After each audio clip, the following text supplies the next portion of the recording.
Welcome to our channel. Today we how to restore DNS settings for Shopify apps and domains step by step clearly. To restore DNS settings for Shopify apps and domains, start by logging into your Shopify admin panel. Once you're logged in, navigate to the online store section from the left-hand menu. Click on Domains to view your current domain settings. Here, locate the domain you wish to edit and click on the Manage button next to it. Scroll down to the DNS settings section. Check if there are any missing or incorrect records. If you need to add a record, select the type of record you want to add from the drop-down menu.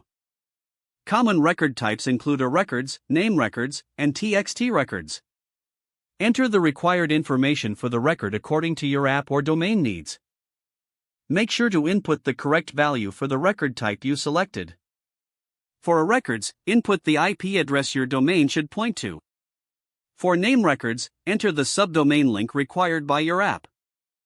After entering the necessary information, click the Add button to save your new DNS record. If you find existing records that are incorrect, you can delete them by clicking the trash icon next to the record. Once you've made all necessary changes, review everything to ensure accuracy. After confirming all details are correct, exit out of the DNS settings. Keep in mind that DNS changes may take some time to propagate. This can usually take a few minutes, but it might take up to 48 hours in some cases. Monitor your apps and domain to ensure they're functioning correctly after the changes. If issues persist, consult Shopify support or your app provider for further assistance. If the page does not load, refresh the browser or try again in a private or incognito window. Make sure you are using the correct email address, then retype it carefully to avoid small typos. If your password is not accepted, use the reset option and create a new strong password you can remember. Check your spam folder for verification or security emails, then complete any requested confirmation steps.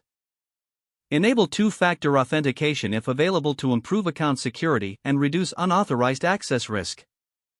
After signing in, review your profile details so your contact information and settings are accurate and current. If you see an error message, note it down and try again after restarting your device and internet connection. Log out when you finish, especially on shared devices, to keep your account and payment information secure. Don't forget to like this video and subscribe to our channel for more step-by-step tech guides.